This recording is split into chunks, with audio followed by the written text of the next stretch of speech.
I have so many students playing on each other's recitals. Students are super supportive of each other.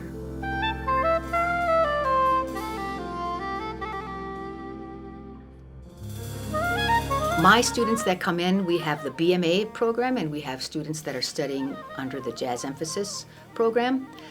And what's really cool about that is there's a lot of different ways to involve improvisation in those compositions.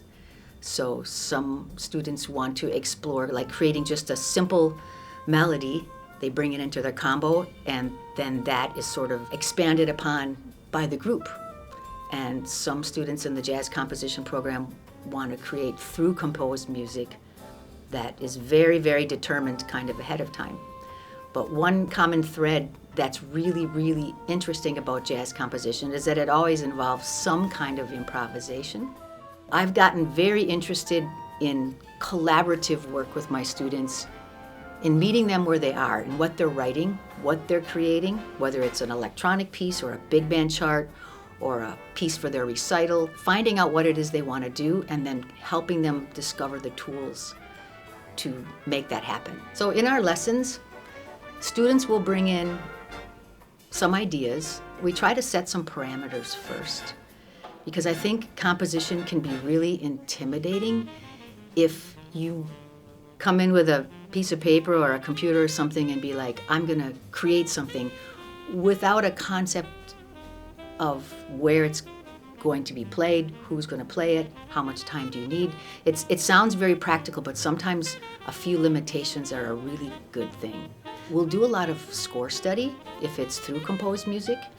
We'll do a lot of listening. And then one really, really interesting part of this process is with the ideas you have, how can you take those ideas and generate more material from them? I ask a lot of questions, and I'm very hesitant to make those decisions and give those answers.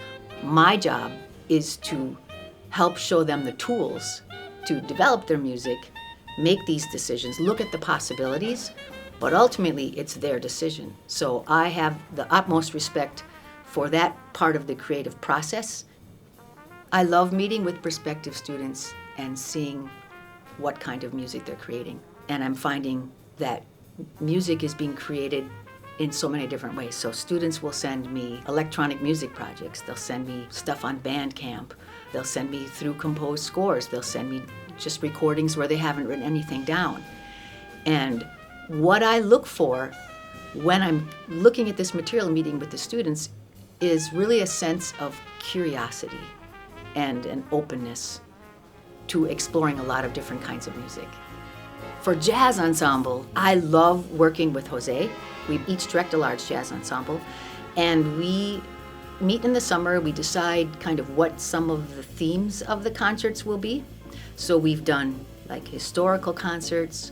It's at least once a year, a concert featuring the work of our student jazz composers. This May, we're featuring a concert of music by all women composers. One of my favorite things to do is to bring in new music from other very, very current composers. It tends to be very difficult, but it's really fun to play. And I know the students love having that challenge. So we do all kinds of stuff.